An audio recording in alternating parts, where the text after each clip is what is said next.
സ്തബനി എന്ന് പറഞ്ഞൊരു മർമ്മമുണ്ട്.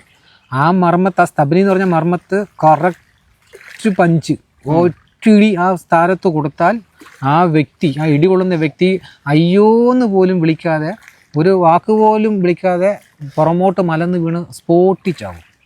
ആ സ്തബനി എന്ന് പറഞ്ഞ മർമ്മത്ത് ക്ഷതമേൽപ്പിച്ച് ഇടിച്ചാൽ. അതിൻ്റെ തൊട്ടടുത്ത് തന്നെ സ്തനു എന്ന് പറഞ്ഞ മർമ്മമുണ്ട്. അവിടെയും ഇടിച്ചാൽ ആള് സ്പോട്ടി വീണ് ചത്തു. ചെറിയ സംഭവമല്ല. പിന്നെ മലമർമ്മമുണ്ട്. ഒറ്റ ഇടിക്ക് മലം വിളവി തൂറി പിടുത്തോടെ കിടക്കും. പിന്നെ ഫോൺ വിളിക്കുമ്പം ജയന്റെ മോനാന്ന് പറഞ്ഞ് വിളിച്ചാൽ കട്ട് ചെയ്യും. ഫോൺ ഒരാഴ്ചത്തെ കട്ട് ചെയ്യും. സോമൻ നായരുടെ മോനാന്ന് വെച്ചാൽ ഞാൻ ഫോൺ എടുക്കും. ഒരാഴ്ചത്തേക്ക് അങ്ങനെ വേണേ ചെയ്യോ. നിങ്ങൾ എന്നെ വിളിക്കുമ്പം മുരളി ചേട്ടൻ വിളിക്കാം, മുരളി ചേട്ടൻ വിളിക്കാം, മുരളി ജയൻ വിളിക്കരുത്. നമ്മൾ പറഞ്ഞോണ്ടിരുന്ന മർമ്മം. അപ്പം ഈ മർമ്മം കൊണ്ട് ചൂണ്ടാണി മർമ്മം എന്നാ പറയുന്നത്. ചൂണ്ട് വിരൽ ഉപയോഗിച്ചുകൊണ്ട് ചൂണ്ട് വിരല് ഇങ്ങനെയൊക്കെ വെക്കും, പിന്നെ ഇങ്ങനെ വെക്കും. ഇതൊക്കെ ഇരിക്കുന്നതിനല്ല ചൂണ്ടാണി മർമ്മം. കണ്ടാ, ചൂണ്ട് വിരൽ ഉപയോഗിച്ചുകൊണ്ട് നമ്മളെ ഉപദ്രവിക്കാൻ വരുന്ന വ്യക്തികളെ ഇടിക്കാൻ നിൽക്കാതെ മർമ്മഭാഗത്ത് കുത്തിക്കൊണ്ട് വേദനിപ്പിക്കുന്ന. പെട്ടെന്ന് അങ്ങനെ ഇതാക്കി കളയാൻ പറ്റുമോ? അവരില്ലായ്മ ചെയ്ത് കളയാൻ പറ്റുമോ? ഇടിച്ചു കൊല്ലാനൊക്കെ പറ്റും. മർമ്മം ചെറിയ സംഭവമല്ല. അയ്യോ, ഭയങ്കരമാണ് അത്. മർമ്മം പഠിപ്പിക്കുന്നത് യഥാർത്ഥത്തിൽ ഇപ്പൊ ഞാൻ കളരി പഠിപ്പിക്കാൻ പോയ ഒരു മാസ്റ്റർ ഉണ്ട്. ആ മാസ്റ്റർ പറയുന്നത് മർമ്മം പഠിപ്പിക്കേണ്ടത് ഇങ്ങനല്ല. മർമ്മം പഠിപ്പിക്കുന്ന പറഞ്ഞാല് ചുണ്ണാമ്പില് ഈ ഈർക്കിലത്തം കൊണ്ടോ ചുണ്ണാമ്പ് മുക്കിയിട്ട് കൈ കൊണ്ട് മർമ്മത്തിൽ തൊട്ട് പഠിപ്പിക്കുന്ന പറയുന്നത്. കൈ കൊണ്ട് തൊടുന്നത് പോലും ക്ഷതമാണ്. അല്ലേ, നമ്മൾ വീട്ടിൽ ഇരുന്നോണ്ട് ഒരിക്കലും മർമ്മം പഠിക്കുന്നതാണെങ്കിൽ വീട്ടിൽ ഇരുന്നോണ്ട് ഒറ്റയ്ക്ക് റൂമിനകത്ത് ഇരുന്നോണ്ട് മർമ്മഭാഗമൊക്കെ കുത്തി വേദനയൊക്കെ ഉണ്ടോ, അത് മർമ്മമാണോ എന്നൊക്കെ നമ്മൾ എഫക്ട് എങ്ങനെയായിരിക്കും ചേട്ടാ? അപ്പൊ മർമ്മത്തിൽ ചേട്ടൻ പ്രസ് ചെയ്തു, പിന്നെ ആഫ്റ്റർ എഫക്ട് എങ്ങനെയായിരിക്കും? കുറച്ച് ദിവസം കഴിയുമ്പോൾ വേദന പിന്നെ മരവിക്കലെല്ലാം ഉണ്ടാവും. ഈ ശാരംഗാധരൻ മാസ്റ്റർ കളരി പഠിപ്പിക്കുന്നതാണ്. പുള്ളിയുടെ കൂടെ ഞാൻ കളരി പഠിക്കാൻ പോയി. എനിക്ക് പൂർത്തിയാക്കാൻ പറ്റില്ല. അപ്പം നമ്മുടെ കുടുംബ പ്രശ്നം കൊണ്ട്, ജോലി പ്രശ്നമുണ്ട്. അപ്പൊ അദ്ദേഹം പറഞ്ഞ അങ്ങനല്ല, ചുണ്ണാമ്പ് ഈർക്കിലോ എന്താണ്ട് കൊണ്ട് തണ്ട് എന്തോ സാധനം പറഞ്ഞു, അതുകൊണ്ട് ചുണ്ണാമ്പിനകത്ത് മുക്കിയിട്ട് മർമ്മഭാഗത്ത് തൊട്ട് ഇവിടെ ഇന്ന മർമ്മമാണെന്ന് പഠിപ്പിക്കണമെന്നാണ് ഇദ്ദേഹം പറയുന്നത്. കാര്യം ചൂണ്ടുവിരൽ കൊണ്ട് തൊട്ട് പഠിപ്പിച്ചാൽ തൊട്ടാൽ പോലും അതിന് ക്ഷതം വെക്കും.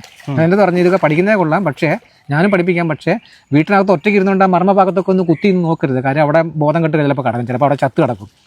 പ്രാക്ടീസ് ചെയ്യുന്ന സമയത്ത് കുട്ടികൾ ക്ലാസ് എടുക്കുന്നില്ലേ, കുട്ടികളൊക്കെ ഇല്ലേ, അവരുടെ പറഞ്ഞു കൊടുക്കാറുണ്ടോ? ഞാൻ ക്ലാസ് എടുക്കുന്നുണ്ട്.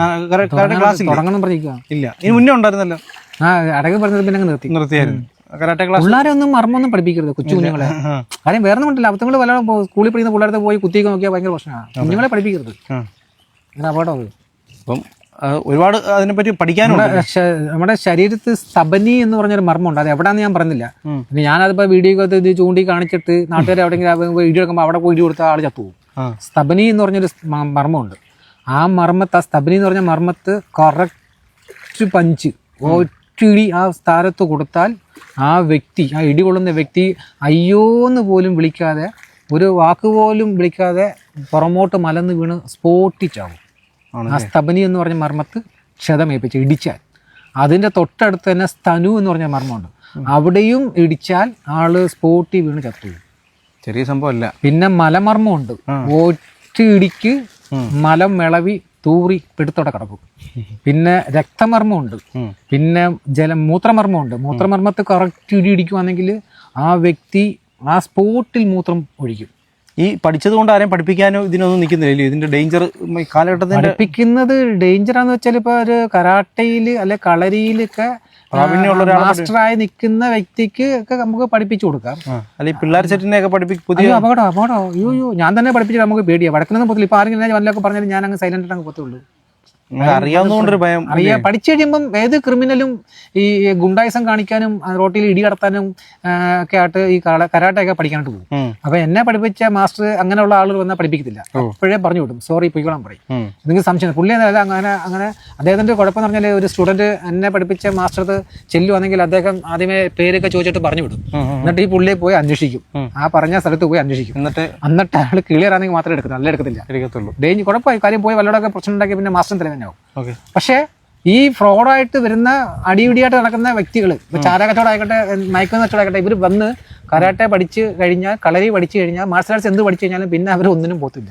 അതാണ് ഏറ്റവും വലിയ അതിനൊരു പ്രത്യേകത. പിന്നെ അവരുടെ സംസാരവും പെരുമാറ്റമൊക്കെ വളരെ ഡിസിപ്ലിൻ ആയിരിക്കും, ഡിസിപ്ലിൻ ആവും, കറക്റ്റ് ജീവിത ശൈലിയൊക്കെ പോകും. ആ വ്യക്തിയെ കല്യാണം കഴിക്കുന്ന പെൺപിള്ളേരും രക്ഷപ്പെടും. കാര്യം അവരെ കുടുംബം നല്ലോണം നോക്കും. തീർച്ചയായിട്ടും. അപ്പൊ പെണ്ണ് ശരിയല്ലെങ്കിൽ ജീവിതം പോയി. അപ്പോൾ ഈ ചേട്ടാ ഒരാഴ്ചക്ക് ശേഷം നമുക്ക് അടുത്ത ഇന്റർവ്യൂ ആയിട്ട് വരാമല്ലോ. ഒരാഴ്ച വരെ വരരുത്. ഒരാഴ്ചയ്ക്ക് ശേഷം വരാലോ. ഒരാഴ്ച വന്നാൽ വീഡിയോ വരും. ഓക്കെ. പിന്നെ ഫോൺ വിളിക്കുമ്പം ജയന്റെ മോനാന്ന് പറഞ്ഞ് വിളിച്ചാൽ കട്ട് ചെയ്യും ഫോൺ. ഒരാഴ്ചത്തെ കട്ട് ചെയ്യും. ആണല്ലേ? സോമൻ നായരുടെ മോനാന്ന് വെച്ചാൽ ഞാൻ ഫോൺ എടുക്കും. ഒരാഴ്ചത്തേക്ക് പേര് മാറ്റി സേവ് ചെയ്യണോ ഒരാഴ്ചത്തേക്ക്? അങ്ങനെ വേണേ ചെയ്യോ. നിങ്ങൾ എന്നെ വിളിക്കുമ്പം മുരളി ചേട്ടൻ വിളിക്കാം, മുരളി ചേട്ടൻ വിളിക്കാം, മുരളി ജയൻ വിളിക്കരുത്. ഒരാഴ്ചത്തേക്ക് നമുക്ക് ഒരാഴ്ചത്തേക്ക് മുരളി ചേട്ടനെ ആര് വിളിച്ചാലും മുരളി ജയ എന്ന് വിളിക്കരുത്. ഒരാഴ്ചത്തേക്ക് മാത്രമേ ഉള്ളൂ കേട്ടോ. മുരളി സോമൻ നായർ അല്ലേ? സോമൻ നായരുന്നോ? ഇപ്പൊ അമ്മ ഇട്ടിരിക്കുന്ന പേര് അങ്ങനെയാണല്ലോ. സോമന്റെ മകനാണ്, നീ ഫേക്കാണ്, നീ പോയി, നീ പോയി, എവിടെ പോയി എനിക്കറിയാൻ വയ്യ. ഒരാഴ്ചത്തേക്ക് അങ്ങനെ വിളിച്ചാൽ മതി. ഒരാഴ്ച ശേഷം കാണാം.